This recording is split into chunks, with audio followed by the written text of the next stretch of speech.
Ibandla le-Bread of Life Church likumema ku-revival service letabe isemsunduza hall eMbabane ngemgcibelo mhla ka-1 April 2023 kusukela nga-12 p.m.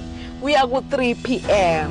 kanti kubhalisela umthandazo uqala nga-9 a.m. ugcine nga-12 p.m. Wota nawe utobona emandla angulu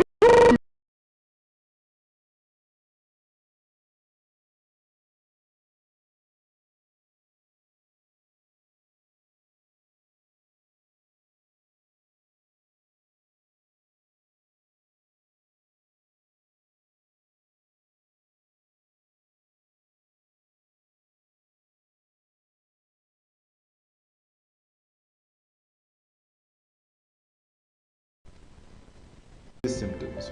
It could be TB. Visit your nearest healthcare facility to screen and test for TB. Good news is that if you test positive, TB treatment is now improved and taken for a shorter duration. As we commemorate the World TB Day, make a difference. Know your TB status. This message is brought to you by the National TB Control Program under the Ministry of Health. Abe ungumfu logulayo.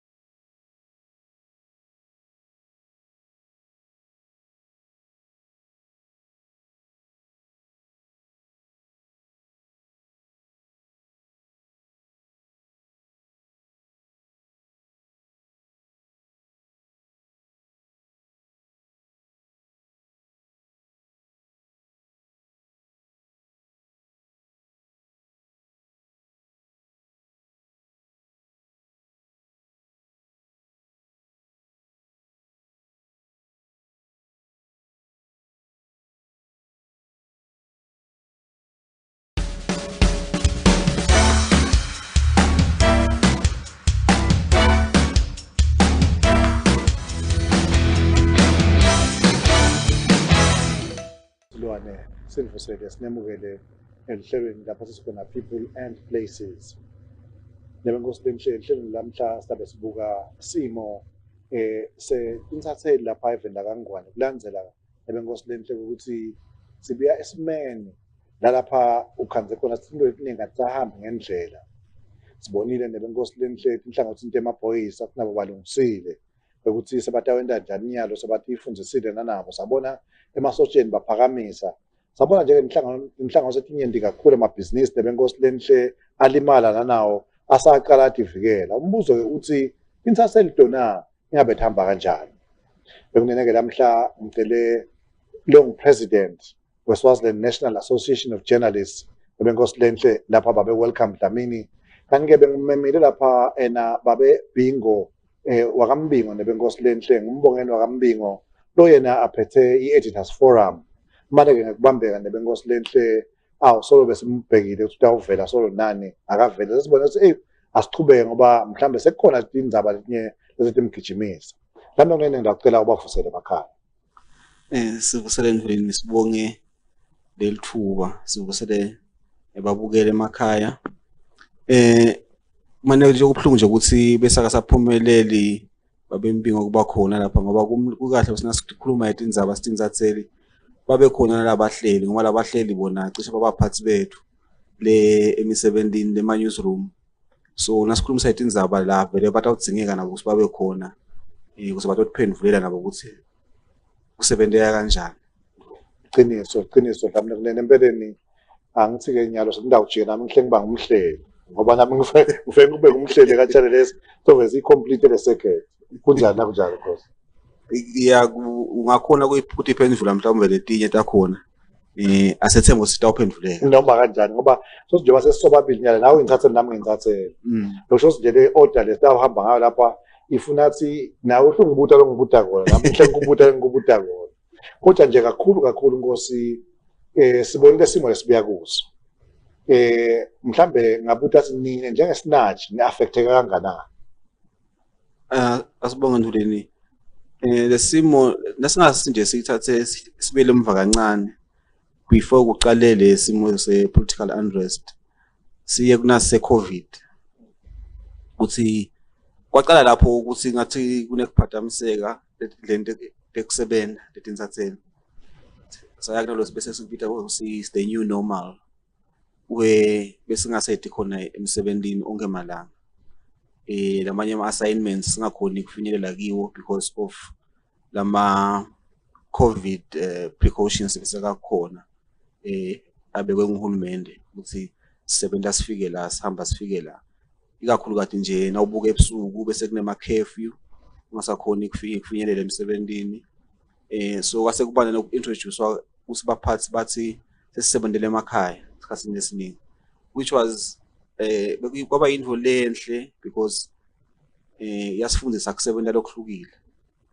kwase nasekufika ke lesikhathi senawo ngoba kwasonzelana kakhulu nale political unrest because the political unrest is khanza vele sikule simo seCovid so kwase sekuphinze futhi sekubana lokuphathamiseka lokho lokwasinike ama challenges like2 thina sitinzathele ukuthi sibuke iCovid ngala sesibuka ne political unrest ngala nawo leta nema challenges ayo nawo lenda ukuthi singakhoni kuya emsebenzini ongemalanga nawukhumbula kahle nje khona lapho khona kwaba nemalanga afika ku 4-5 almost liviki vele kude liphepha belingabhalwa because bekungasayeke emsebenzini nokuthi kushisiwe imigwaqo ivaliwe abantu abakavumele ukuthi bahambe because bekuvalwe tonke inhlangothi emigwaqo kusho ngasho usingiloko nje nivuleni kwanyalo lengacabanga nga overhead ukuthi saphathamiseka khona kakhulu. Ngiyabonga Nkosi. Dami kunene timet nengilo etendekile emva kwaloko. Nine njengama channel sempeleni ngathi ngiyaqale lapha esigabeni sekuthi thina ama channel sisifakile isandla enhlangothini ukuthi kuze kube ngilesimo lesendekile. Ungasichazela ukuthi kwendeke njani lokho? Ukuthi sisifake isandla kule political unrest. Yes. Sima journalist. Yes. We can argue that one. We can argue that one, which I think is the reason I'm here. Yes. That we can argue those things. Kutsi nauthi nakutsiwa sisifakile sandla kule political unrest. Ingabe usho ukuthini? Okay, ngisho esigabeni sekuthi esikhathini esiningi bokhanda ukuthi texwayiso mhlambe lethi asitini kubani. Asengithathe lapha nje esigabeni sekuthi kube khona ukukhuluma lokube kunyenti kakhulu social media ngasho njalo. Ufuna bamele nabo lapha Nkosi ngoba vele nakukho. Social media nayo beyibhebhetela. Nayibhebhetela social media sithule thina ngala mainstream media. Masichaza ukuthi baba besibanjwa yini ukuthi singachazeli abantu cha bekunene yebo sekukhunyiwe ngale nabo kube indlela abakubuka ngayo. Thina ngala bese siyasho cha bekunene asibhekeni lena asibese siyathula. Yebo. Yes, kunjalo Mvuleni. I think kube challenge lesibenayo social media. Where social media la kangwane is not regulated. Akufana nale mainstream media where ikhona le self regulation. Le ka social media ngathi inkampunzi idle mina. Nabantu lofuna kubhala ngabhala ngaphandle kokuthi asefe njengoba sisefa ngalana ka mainstream. Hayi kusefa ezini ukuthi sifihla emaqiniso. But ngalesingathi ngathi ma checks and balances. You can't just publish, but you have to verify information. Social media, you don't verify. Social media, ubhala what you know, not what you can prove. Ngala kithi ka mainstream, ubhala what you can prove, not what you know. And ngala social media, there's this rush nalokujaka ku publish. Funa bekuqala. Nangala kithi siya ku mainstream siyafuna kuba bekuqala, but exercising the precautions ukuthi akufuneki phela lokho sikutholako bese kuyachallengeka emaqiniso akho. So yes, social media vele ucontributile kulesimo lesikhona because bantu bagijima ba social media and bantu bathatheka nge-social media because the information beyifika quick and fast. Bantu bathanza lokho because now social media lenzaba I see detailed ngase ayikacukathi. It's just bits and pieces bafuna lokho ukuthi and it's more like a gossip. Sonke siyathi ukuthi gossip abantu kuhleba abantu bakuthanda. Ukanzi ngala ka mainstream media akusihleba. Dindzaba mbamba proper news leti balancisiwe that checkwa that filterishwa kwabonakala sinote liqiniso. Lokuthi ke sibesa ngalathi neka mainstream media asabatshela abantu liqiniso. Loku ngingaku dispute to a certain extent. Kuthi we were careful not to be caught up in this rush or in this frenzy yokufuna ubhala indzaba letingaka verify. I-challenge engaba khona ukuthi nangabe social media uyareporta the certain issue and then we pick up that issue and we try to take it up with the authorities or those bodies who should be responding. Labangasaphendvuli bona, then sekubona le challenge ke vele ukuthi where then do we go if laba lekufuna baphendvule bangaphendvuli. Then lapho vele labantu lesive bese se lamaqiniso sakayabhaca la sivele akasaphumele baleni. Yebo sithinzathele vele we should be digging deeper. Ukuthi lo longafuna ukukhuluma gcina khulumile. But I think Tinsatheli mainstream, they did their best under the circumstances. They did their best. Ngiyabonga ngokuthi uthinza indzaba etimbili lapha uthinza indzaba ye self regulation. Uphinda uthinza indzaba yokungaphendvuli. Cabanga indzaba sitakhuluma leto ngoba kishe ihamba lapho inkinga lesihlangene nayo.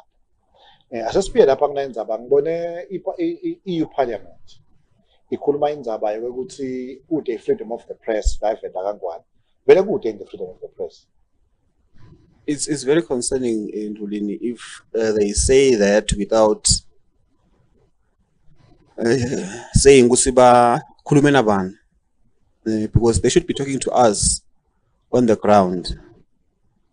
Kuti hey nkuleyanga nani report. Yes, the environment is not as conducive as one would like, which I think applies across all countries. Kude khona lapho ngafika khona uthi no tinsatheli ti bhala noma ngabe ngindaba letifunayo. Every country in ama regulations, every country inemithetho that we should abide by as journalists. Kude lapho khona ungavuka ekseni ubhale mathanza without being regulated or without being expected to follow particular laws. So now baka EU kusibabese abasachazi phela lokuthi na wathi nje kude le freedom of the press basho ngani ukuthi they talk to ufike wathi manje thina kangwana sakhona ikubhala. I mean, even under the circumstances, we have managed to write stories that expose corruption, they expose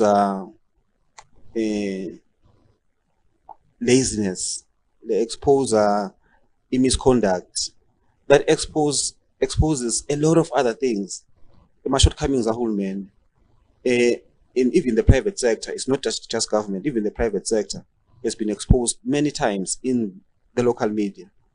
So I think the freedom of the press in every country has got its own boundaries or its own limitations. It's not just a free for all. You can write what you want, you can write what you like. And if you can write whatever you feel like writing,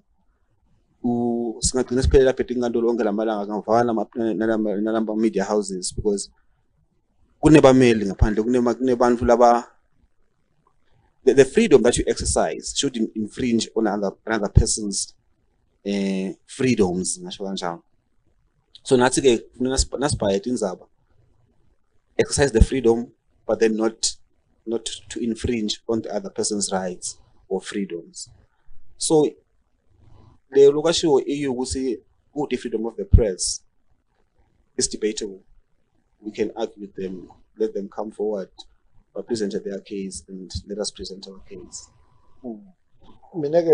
njengasho kulolu hlelo lenyelanga ngathi uyathi mhlawumbe ndake ngithathise kulamanye amajanja basowukhona nje ngoba kimi kusedele kwafika wate ngikhala ukuthi hey lapha ungabhali lokhu esikhathi esiningi sibuka le mithetho njengoba usho kulesinye isikhathi futhi sibuke nenhlonipho letinye ukuthi ukhuliswe njani na umuntu wena kuthi into le njengana sothi ayibhala ngale ndlela labanye abangayibhala ngayo ngiyabekisa into njengaleyo so bamba kusete la kithi lokhu kwaqhamuka nje wathi hey kunjani njani and during Trump's time.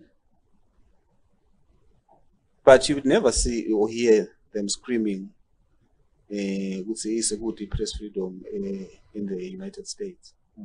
You know, so sometimes these things are politicized.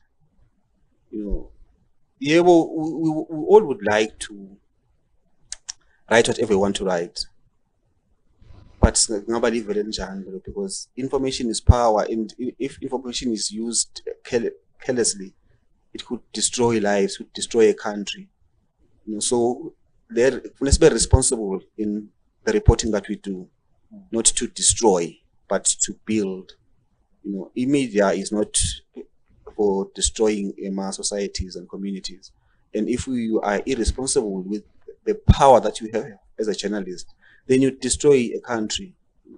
So the limitations, I think they are there to keep society intact. You know? Yeah.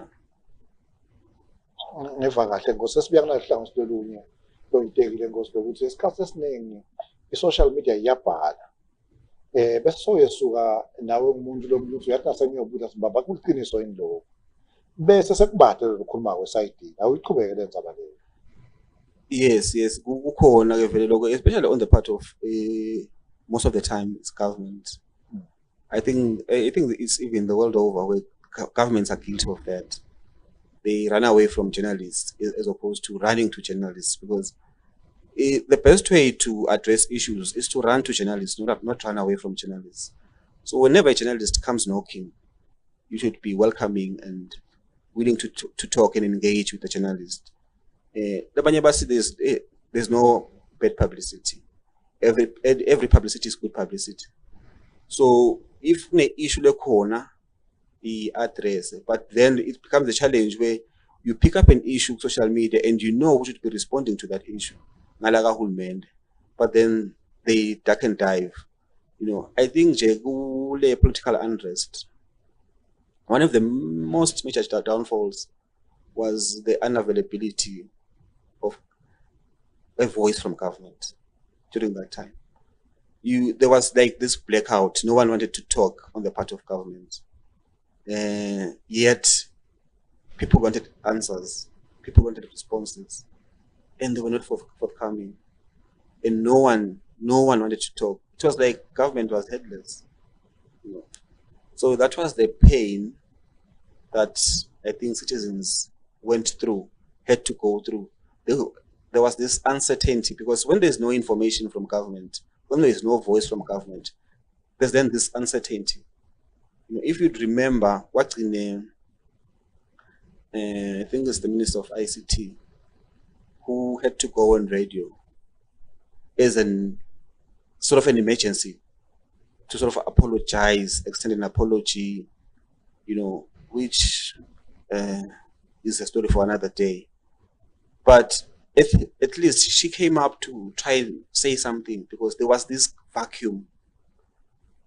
Because this vacuum was created, I don't know how government allowed that vacuum to exist.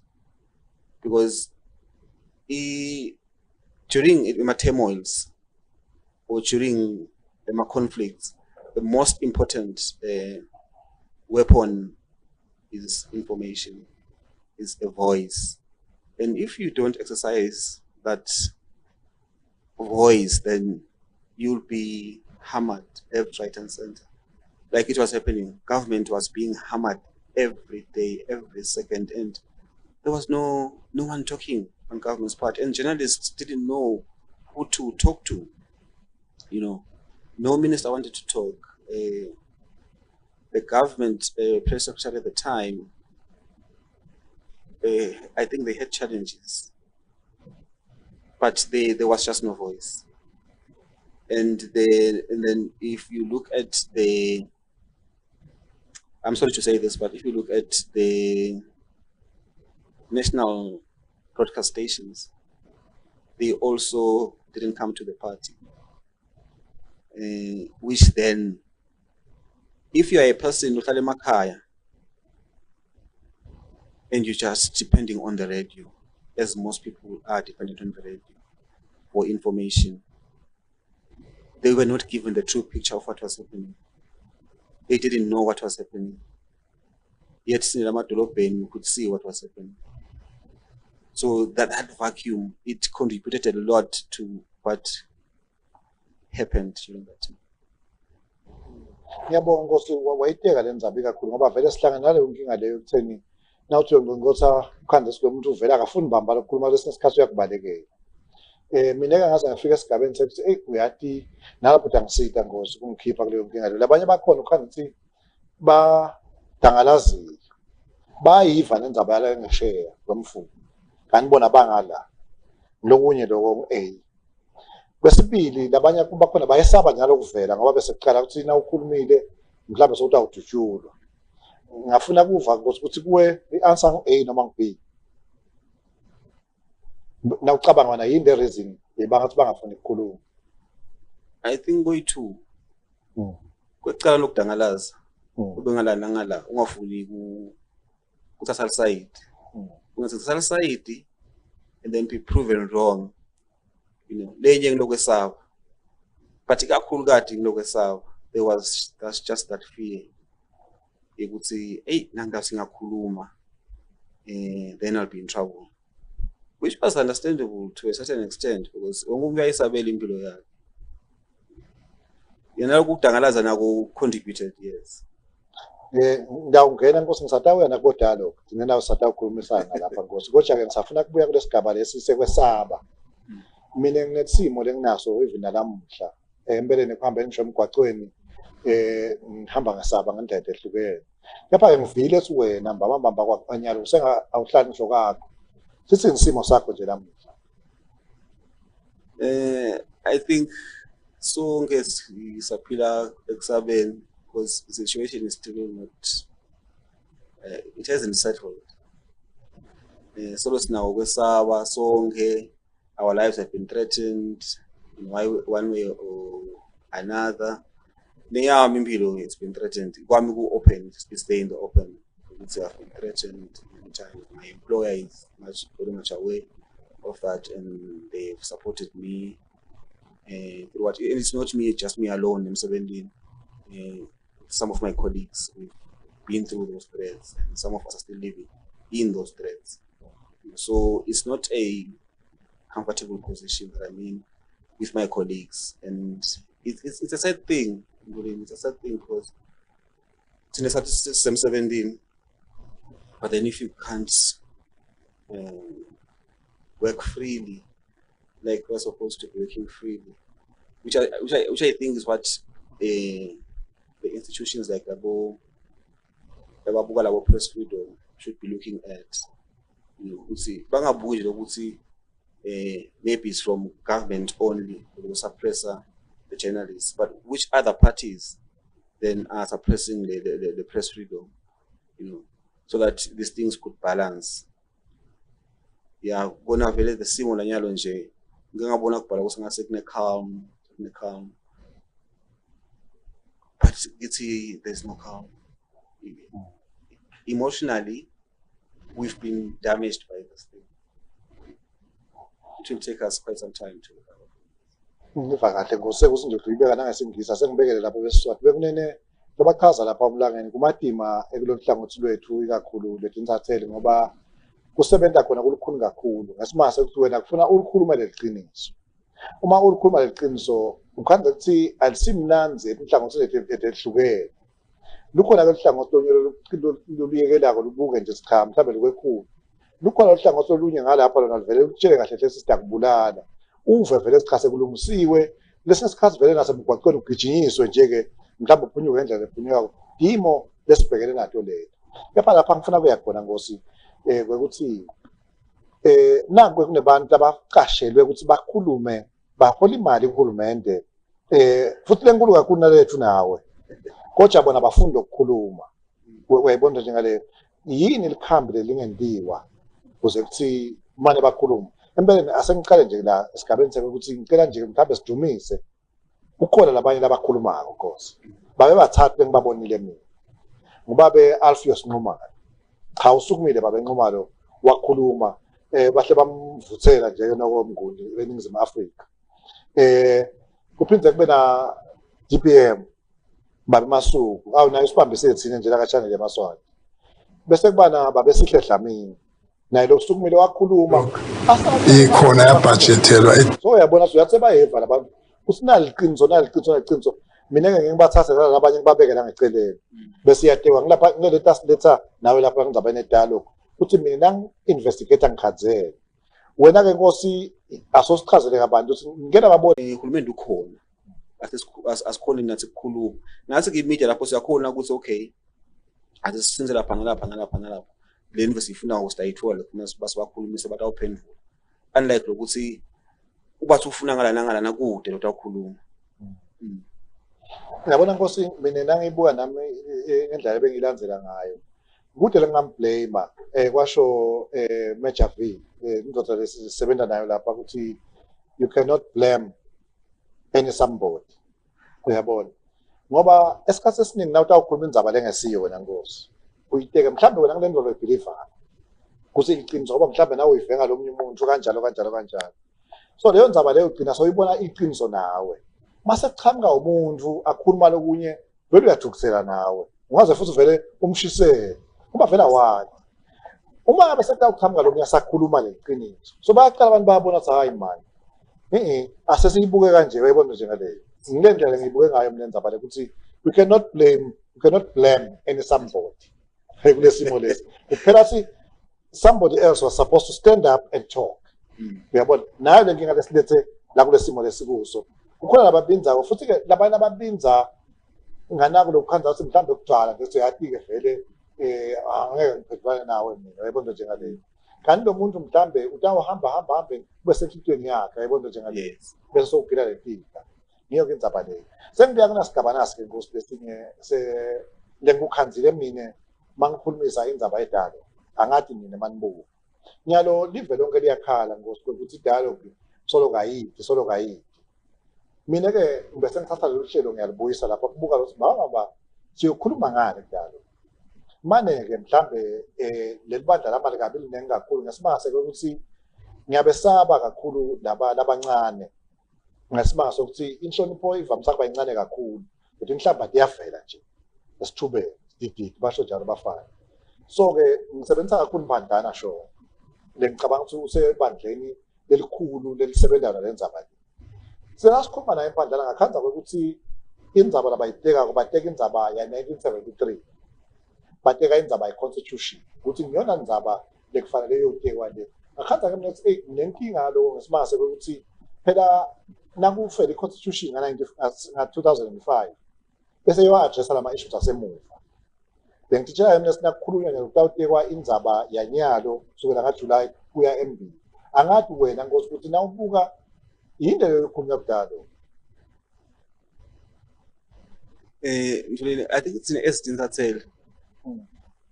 We should be careful ukuthi approach kanjani izaba yedalo Ntjintja Channel futhi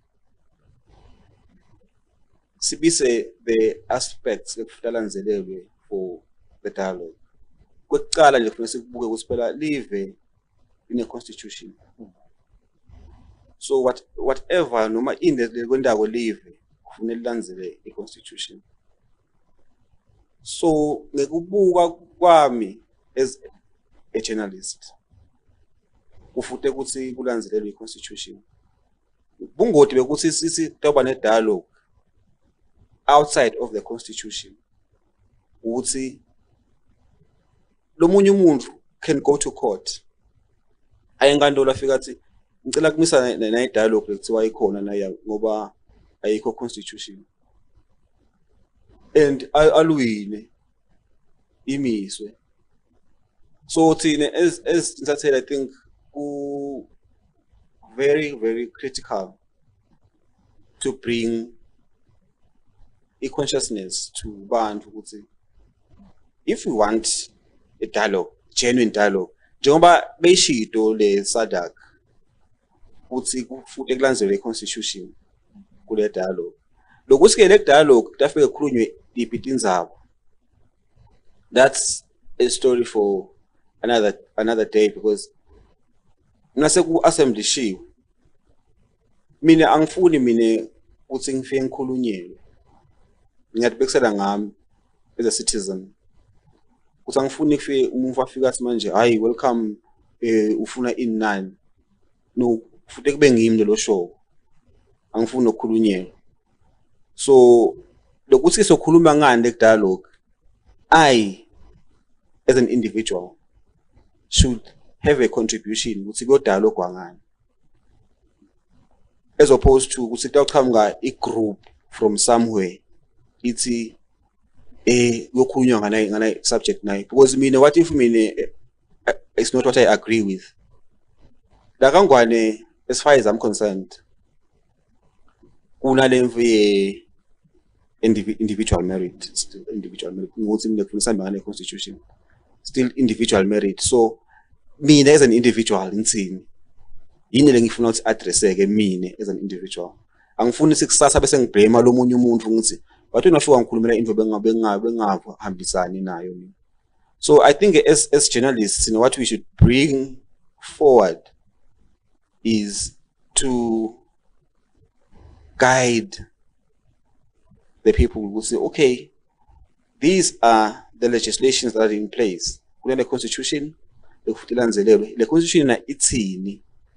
What should be done? What should happen? Because the dialogue should be genuine. Because if it's genuine, everyone should agree.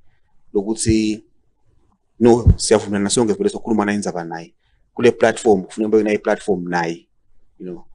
Labanye asibakhuluma ngesibaya, labanye abakhuluma ngesibaya. So nguphi lokusemthethweni lesikulanzelele. That's for the country to decide. It's okay. The suitable platform for a dialogue is this. Let us all agree. No, the most suitable forum unai. It's in the constitution.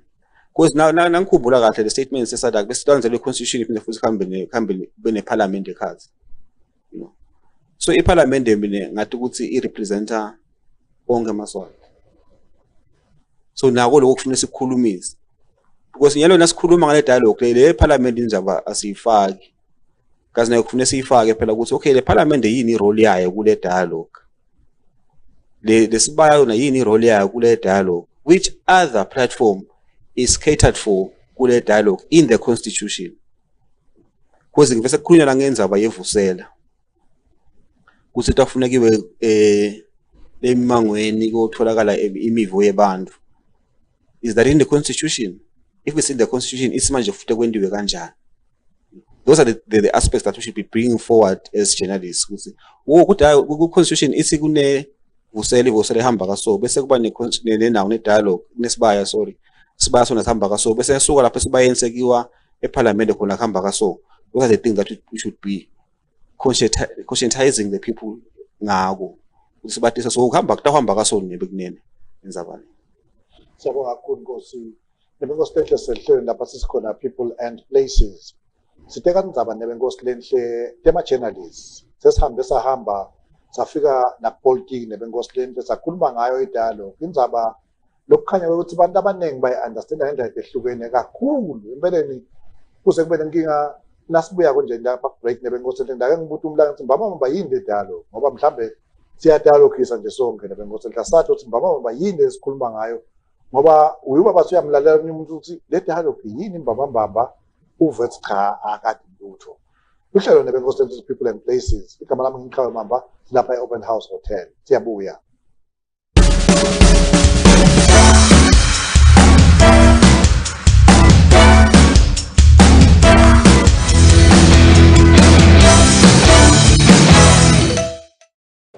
to Openhouse Hotel for all your events needs. We host parties, meetings, conferences, and private guests. Enjoy our well-equipped conference center and host your company meetings with us. We have tranquil and private rooms ranging from double rooms to executive suites. Our discreet yet accessible location is the perfect place for your family and social functions. The bar has all assorted drinks and privacy is our synonym.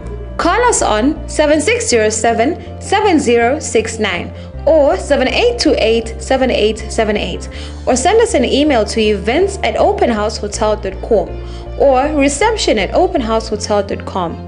Or come visit us at Eveni past the Butchery Complex. Openhouse Hotel, spreading the aroma of peace and calm.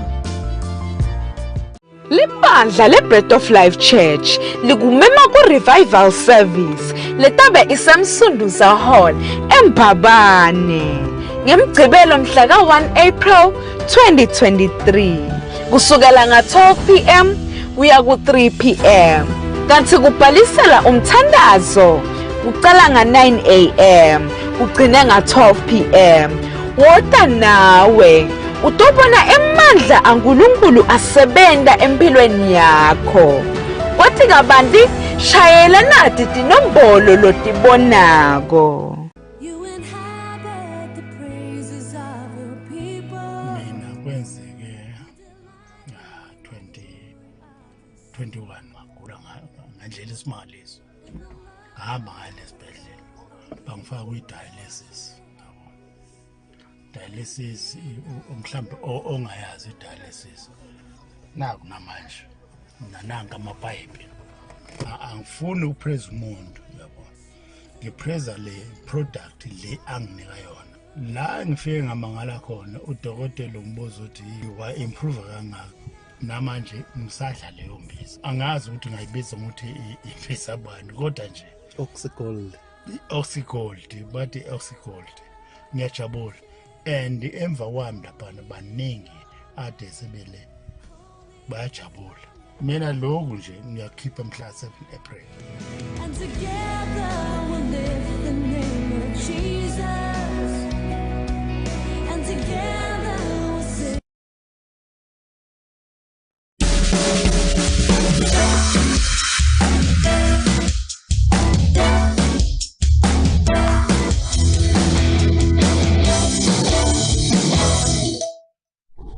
Sinemukele nebenkosi lenhle sikhona lihlelweni lapho sikhona people and places. Silapha e-Openhouse Hotel nebekunene ngethembe ukuthi ngalithatha lithuba nawu la dolobheni nje-ke noma bekuphi nelive kuthi ude lambabane uhambe ngaseveni nawufika ngaseveni nawuthi ubuka kashile lapha ngesheya ubuke emasabatheni bese uyajika uthi left. Nangabe kuyabonakala lona kunena kuthi nasojika left awusathi down hamba straight down. Nawufika lekugcineni noma songamemeda nekunene ebatakuva la Openhouse Hotel kumnanzi kakhulu lapha kukhona konke nebekunene lapha lokutholakala khona lena emavet ethembe ukuthi indaweni kanjalo ngoba ngibo nebenkosi emhlabeni ukuthi lo hlelo lwalamhla lube khona.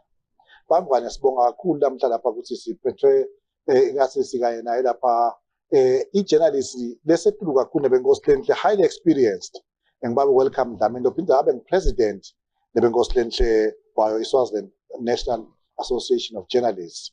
Lamna kunene so sikhuluma ngedialogue bamba angichazele kahle hle ukuthi wena wathi kwakho yini le dialogue.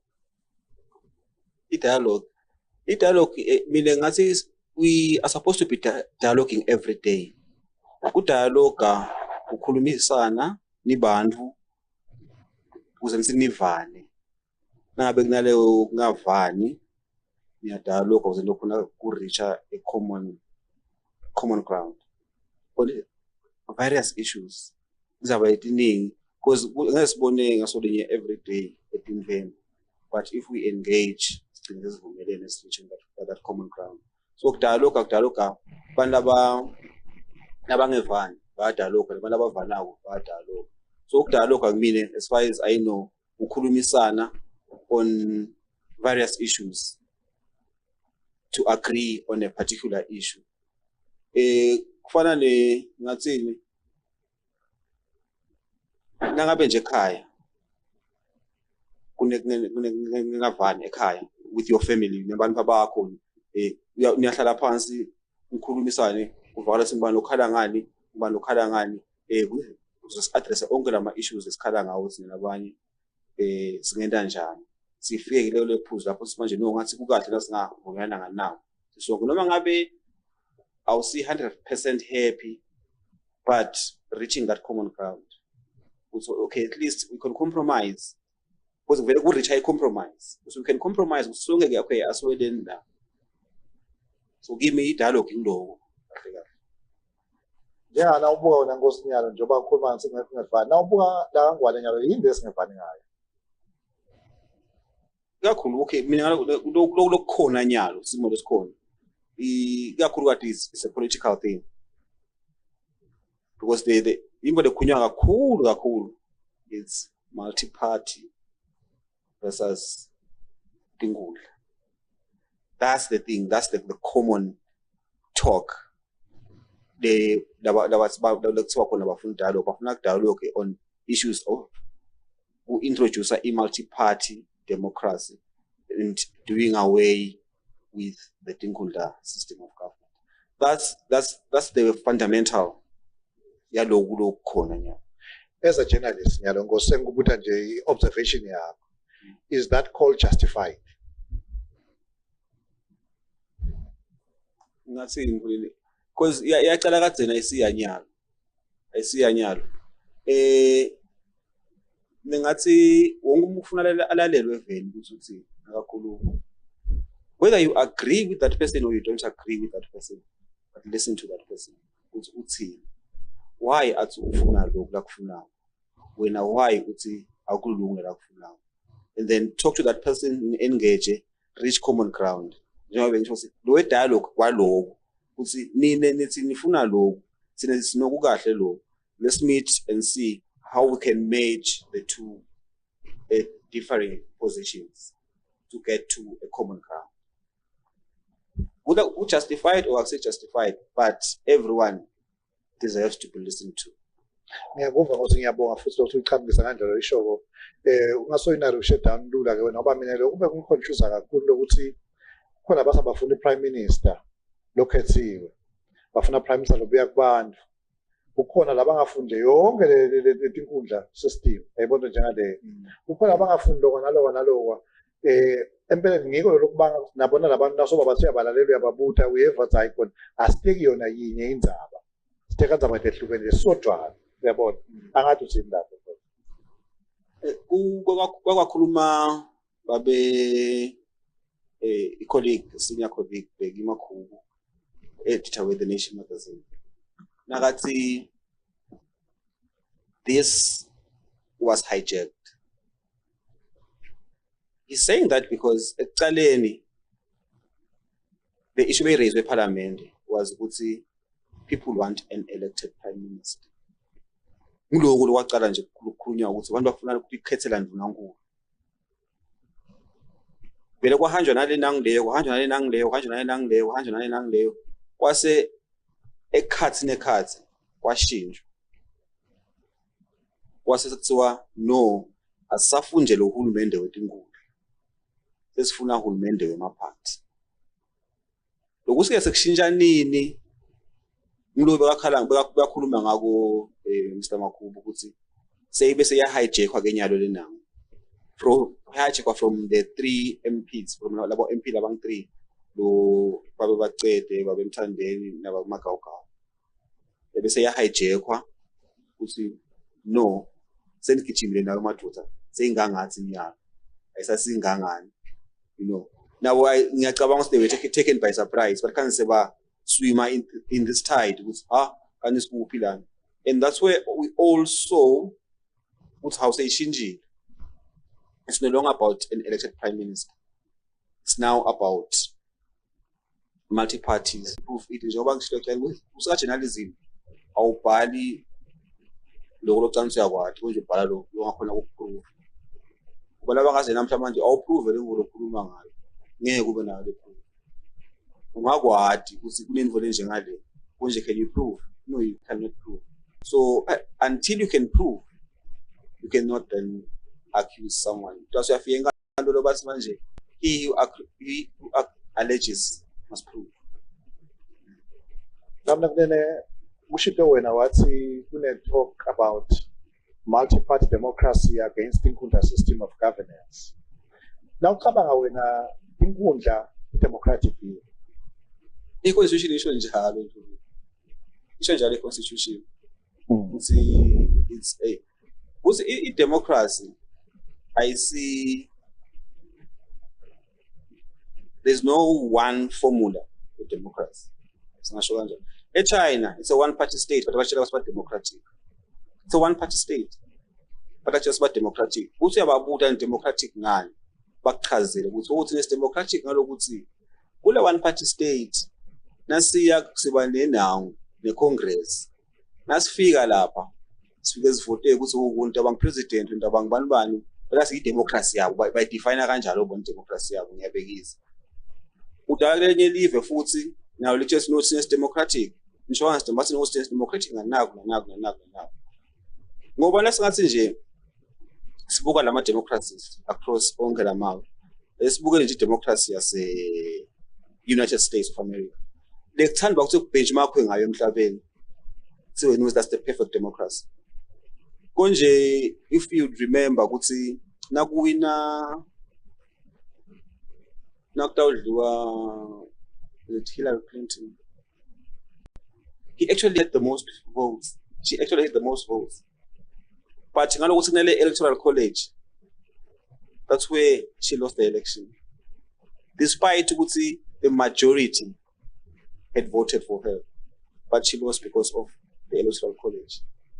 So now it's democracy, the majority rules. But is that the case? No. America, democracy is determined by the next president is determined by the electoral college. And have voted no, then the electoral college will have a final say. The popular votes do not guarantee you a seat in the White House. Thina ngalangakithi utofika bachazela ama architects etingunda ukuthi tinkunda tihamba kaso democratic ngalokuthi bantu bakhethwa lesive lephansi from grassroots kuze kufika ngisho eParliament nathi uyafika eParliament lama MPs aphinde futhi akhethe bona batawe eSenate. So labantu lama MPs la kavota or akhetha labantu batawe eSenate ba representa labantu labakhethiwe solo ngisezivotako khona lezi vote eSenate. But actually also it's democratic kanjalo. So it's not for me to say good democratic or because democracy changes from one country to the other according to the definition since it defines its democracy. Multi-party democracy babekwa njani ngecabinet angibekise nje.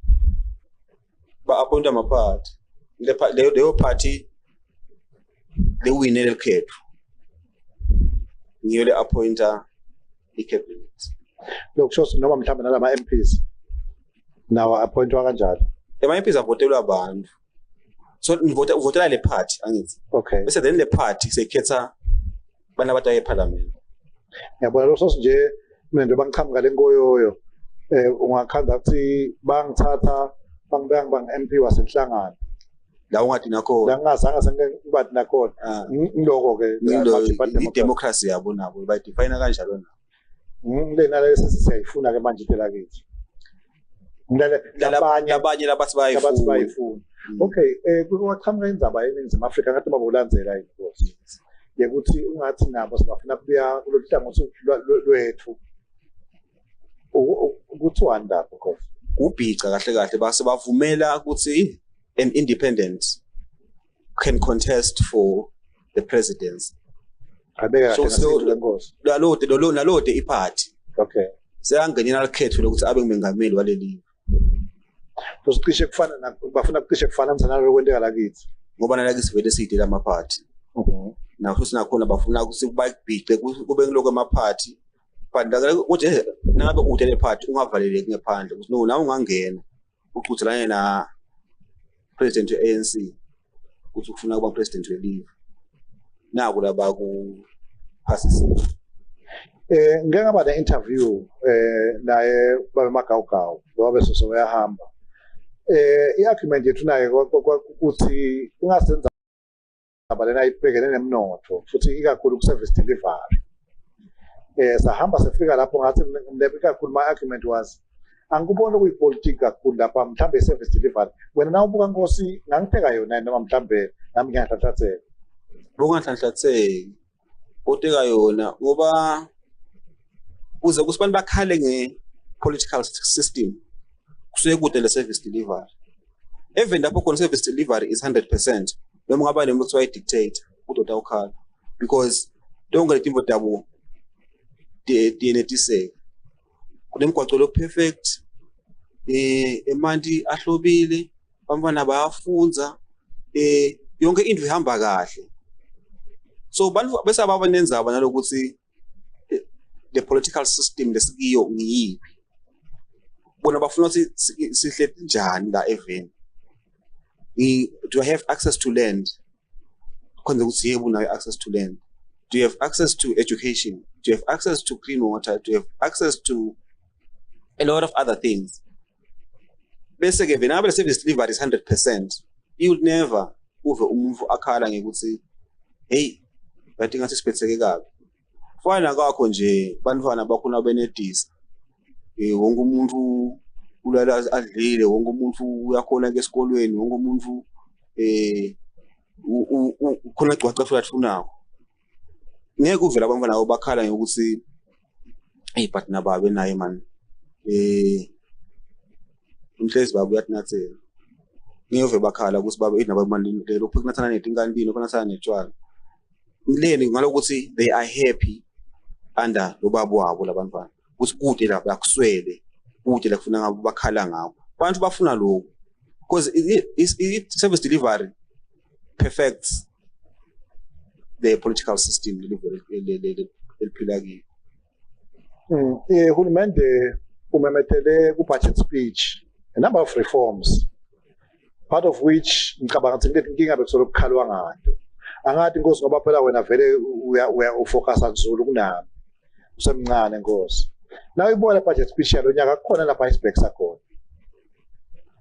Kukhona lapha isibhek sakho. It bekuyi budget le kahle le finance minister.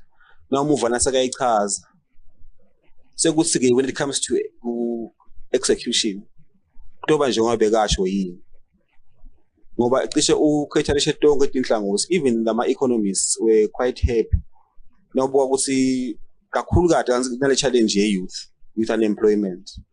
We addressile bane issue yama scholarships universities we addressile sekutaba ke lokuthi utawuba njengoba ashido invele because you can say one thing and do another thing. So we are hoping lokuthi la kushido kutawuba ngiko because nangabe kutawuba ngiko then because akusinje kona kuphela sibona ukukhuluma nangemali yedialogue.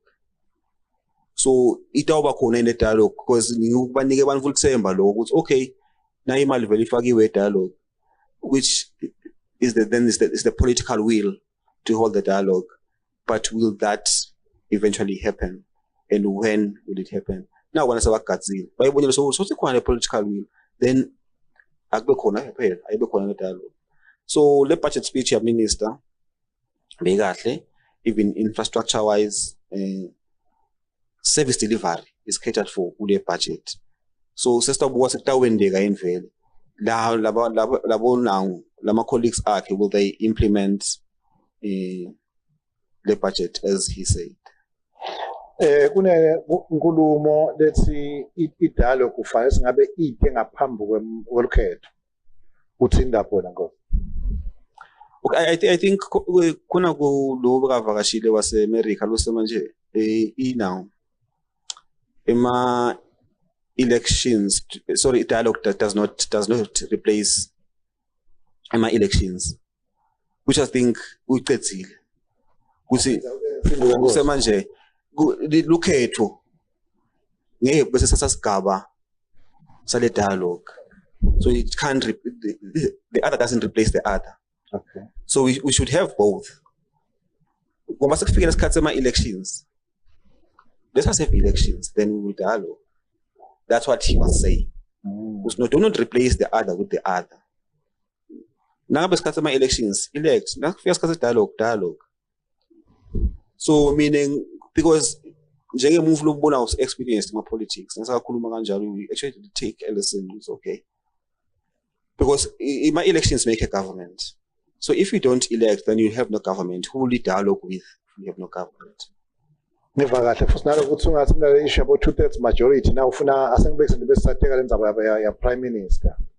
Kuna lenzaba 2/3 majority. Kepha nakhona lapho kune school of thought esehlukahlukile ukuthi ungathi lama MPs maningi la qhamuka ngakwenyama mancane qhamuka lapha wena wathi kuthini lapho ngozi ukuthi ku-feasible yini ukuthi nabe kusho ukuthi mhlambe pressure groups at elected at faka parliament they can form the 2/3 majority. Oh, very possible. Very possible. And phela awugcini ngalokuthi ngoba thina isiformation sabang lo 2/3 or maybe let's say sing half. Awugcini lapho phela lo bisha. You actually have to lobby the others. Noma ngabe kuthiwa ba-appointwe ngwenyama balobhisha bayibone le mvolo yibonako bakusupport bayivote libe ngelo 2/3 majority. The world over akusilula ku-amenda i-constitution. Even there yase-America lele dzala nongoba ukuthi amende kangaki. It's only a couple of times. Nakhona kuba ngumzukuzuku. That's why i-constitution vele nalo kunama-entrenched clauses. Nabanye kuthiwa specially entrenched clauses. Kwendela ukuthi manje kungabi lula sindovuka nje kuseni ufuna ukushintsha i-constitution. Kunyaka into otherwise ngaba nama-constitution lang-50. So that's why vele we safeguard ukuthi i-constitution awudlaleli kiyo esikhathini esiningi. So nathi nje expect ukuthi kase sesivuyile sekuthiwe manje hayi no start ikhethela ndunankulu sekuvele sekushintshiwe i-constitution kanjalo ngabe akusiyo i-constitution. They very test to go through the proper channels. Wethu sine journalists is to educate people. La ngisebenza khona kuyazameka ukuthi u-educate-ke ukuthi kunama-entrenched clauses nama special entrenched clauses. Nakhona nifuna ku-amenda the constitution ufuna hambelana and vele kuyashiwo ukuthi kufanele sibayeni kwi sekuyiwe abantu nakhona bese kuphinde futhi kubuya-ke la cause nje kunale inzaba yokuthi nyalo kubhaliselwa likhetho la ngento yabo sekuthiwa sekufuneka referendum. Labo labangalibhaliseli likhetho ngeke baparticipate ku-referendum. Ukusho ukuthi kumculo sivele ikubhalisele likhetho. Noma ngabe usengevoti but bhalisele likhetho just in case siwa referendum uma-party kungudla uto participate. Kahle. Lamna nesesiphetha nje Nkosi yini lo ngasanza ukungise sivene bengakakubuthi kuona. Tolerance. I think that's the most basic thing. La sikhona nyalo. Kunalokukhala ukuthi manje engathi ngabe lembonelo ohlukile. Awutolerate bese uyavictimize. But sibone khona lapho khona kuthiwa if lile simo lesikhona nyalo ukuthi those who were calling for tolerance are now victimizing those with a different opinion. You're no longer tolerating a different voice. Now to be so then you are attacked. I think that's where we should let dialogue. Siyasilungile ukuthi ngesikhuluma ngavilini. And akufanele usangabe mina ngikhuluma lokuhlukile kuwe then wena bese soyang attack. That political tolerance is still lacking. Sisayidinga kakhulu political tolerance ukuthi noma ngabe mina ngithi ngifuna ema-party wena lo ngafuna ema-party ungabe usangivictimize nami mina ngithi ngifuna tinkundla wena lo ngathifuna tinkundla ungabe usangivictimize. Instead, let's tolerate each other, reach common ground because the dialogue is yalo. Okay, let's find each other. It's okay when ufuna ema-party mina ngafuna ema-party but inkulu kuyasihlanganisa sini sobayi-2.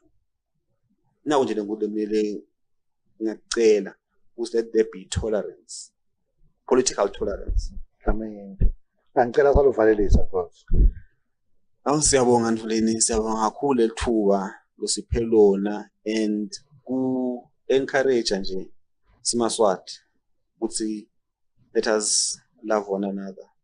Noma ngabe asivumelani, but let us just love one another. Yet Yemaswati nobuka silesimo besibuya kiso sengafikile le political unrest. Bo khona kuhlala noma ngangibani and talk ngato tonke tizaba endifunayo.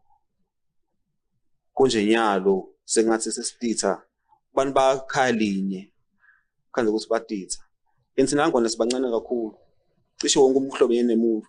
Nawe nje ngaso sihlobo lesingale. Nabo labangale bangathi ihlobo letingala ngakithi. Nami nje ngaso sihlobo sami lesi maybe sithi inkundla lesinye futhi singala maphathini. Sona sengabe sebayalwa bodvana mina bese ngiba kuphi. Sibancane kakhulu just one nation, one language, one culture, one country, one king. So why is fune kulwa sodvana when we can talk? Lapho singavumelani khona, find common ground. Now nje mina ngathi nje my last words, let us find each other. Let us not fight each other. Ngosi nami ngicela kusasa lesithuba lesekubonga nje kakhulu Ngosi ukuthi uthatha isithuba sakho ngeva lapha lokuthi sothi kuphethe indaba lapha abahle bashaya ngakho solubhanya tenjalo lapha uyabona sewu nembala ngibaba sengifuna ukukopa noko ukuthi ngiphi khona nami ngilokulandzela lento yakho Ngosi solo ngangitholi kahle hle ukuthi ngidangwenda nyalo Ngosi ngoba phela kufanele bese ngisehlula kakhulu leka times na uphuma la ndakhanga emva ngibona ukuthi ugcina apha Ngosi dokwathi kusasa livela kodwa indzaba kukhanya sidasa sikho khashane kakhulu ngoba Ngosi kuke kube buhlungu lapha ukhanze sishayile mbamba uthi uzibona times ekuseni ipheka indzaba bengayicabanga kuyicabanga mbamba nesishangani ema media houses ayehlukana ngenango ema media houses ayehlukana in terms of editorial policies and the level of professionalism. Thina nje udari session yethu ihluke kakhulu. It's a vibrant one where you are all expected to submit not just an ordinary idea but a national idea, because we're a national newspaper. So whatever we do, we think nationally. Sometimes we even think internationally. So we don't just think here, limited space. We always look at the bigger picture. And our value is growth more than anything. We want to growing ourselves and growing those around us. And we do that, we would say, but the person who reads that story must grow. Grow myself, grow the person, grow our families. Yabona Ngosi lokukhuluma kube manje kuliqiniso ngangiyajabula nine nesishaya ukuthi one phethwe ngumlungu. Umlungu phela sihladi uyabona. Nakufika umlungu nje umuntu uvuma yonke into. Kwesibili bangakho nje abasuka ka-channel silapha lapha kini. Bo-editor benibonke babuya la kithi. Nesinanibona sino nangu yachiko njenganyalo kulamalanga uyadlisa senemthetho. So lapha ke ngeta le mali uyabona nje ngale bangakho into ukuthi ngiqale manganzi baningi labasuka leki silapha lapha kini no bakhona because you have to join a good company. You can't remain the pants because everybody knows the Times is a big company. Yeah. So that's part of growth. If you join the Times, you are growing. Yeah. Yes. Bakhona. Sebakhulile. Bese nebathasani babeke etikhundleni. Basuke batraineke kahle futhi abasuka pha. Angiyabona. Ngosi ngiyabonga kakhulu Dlamini sekuphekula nje Ngosi ngoba nje lapha ngiyathi ukuthi ukhona Ntombazana kaNdlovu wephumzile usuka la kithi bese kuba khona editor lomunye lapha umsomngane wami lapha eFanteni Thobe kukhona abanyathela ngisuka lapha kimi cha unesibongo nje sehlukahlukile umntana utazama sengumkhohle kanti sengigugile phela Cassandra Shaw angibuye ngishaya lesibongo leligama lesibongo Cassandra Shaw sengikhohle abantu lomunye kwanele usuka la kithi naye banenge ojavele empeleni labanye sebahambile sebayingcenye futhi kodwa nje ngiyacela sibe kunene sesingcono nathi bosayimbuya boCassandra ngalapho nisuke ngalene bekunene cha siyabonga kakhulu Nkosi sibonga kakhulu Dlamini kunene kusasa lithuba kufika lapha sesembe futhi sithi awugcina lamhla na phinde sikucela futhi udaphinde ubuye futhi utoba nathi khona lapha elihlelweni lapha nebe Nkosi lenhle kokucala nje lesiqala ngako uxolisa kakhulu nangabe wena kunene uva ngathi uphocakele siyaxolisa kakhulu kunene nangabe kanjalo ujabulile sijabule nawe la Channel Yemaswati lesibambisene nabo ke nebe kunene lapha longena aphezulu kinopho ahlanganisa yonke into lapha ngujulisa wakamamba kanti ke lo lapha ku sound aphinza be technical nguye lapha siyabonga wakadlamini noko nebe Nkosi lenhle siyabonga bekubalulekile ukuthi ngigcine ngaye bekunene ndawugcina ngaye ngesimase su special la kulomsakado bese ke bangwane sesibana lapha Chico Beksisa wakankhambule nguye nebe Nkosi lenhle lomile sinayi khona la ngesimase ukuthi nebe Nkosi lenhle uhle endaluhlelo lapha sisikhona ingqinamba kanti ke longena sifakela luhlelo emoyeni emakhaya nguye bekunene lapha Gcebile wakantshangase sengibuya kuye nebe Nkosi siyabonga kulamalanga nebe Nkosi lelijalisizisiwe leli sesiya khona elihlangothini nebe bangwane labo Good Friday lokusho leli kerubhi lenyuka kundoza lesizisiwe nebe Nkosi kufanele siyi address kahle uthi ngishiyabonga wakadlamini ulapha nje wekuthi kubalulekile ukuthi nase siyawufika etikhatsini leti njengaleti sadi nebe Nkosi lenhle ukuthi ukhona siyabonga kakhulu nebe Nkosi lenhle nisale kahle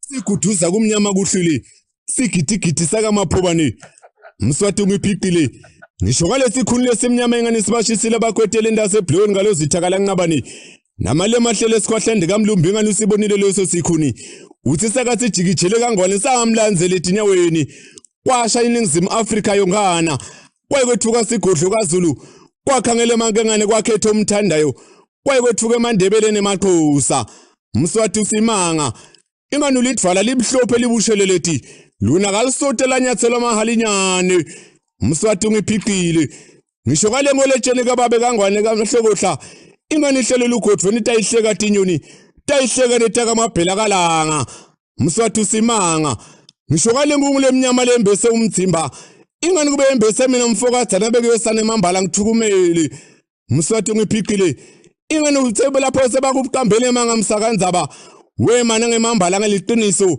lebe mangalo nabokhokho bakho emandvulo naleli live lakho Mswati liyadungutela bona bakangwane sebayakubiza bayakulayeza ingani live lakho Mswati selingenele emambukane nemahalinyane bathi kuphi emsakanzaba nalla kangwane lemunga kubalela kuthatha waya ngisho esikoleni eNgilandi ingane ofuna lathi loludzala kubantu basemandulo anike khandlela sale nemngilingizelo njengenkomisa ohlatshwa ingani seyingene imbubo esigodlweni eludzithini yase yambulala Cleopas ukuthi awuthatha temnotho ngimambala Mswati ungiphiqile unele kufika lapha kalobamba kwahoko mathi oshethe ongana insaba nemaqhuma ingani wase ingene imbubo yase ingene ingwenyama ayo wena phakathi wena unganga mathapha unganga luthe sebanganga wesilo sikhulu sebanganga wena ukune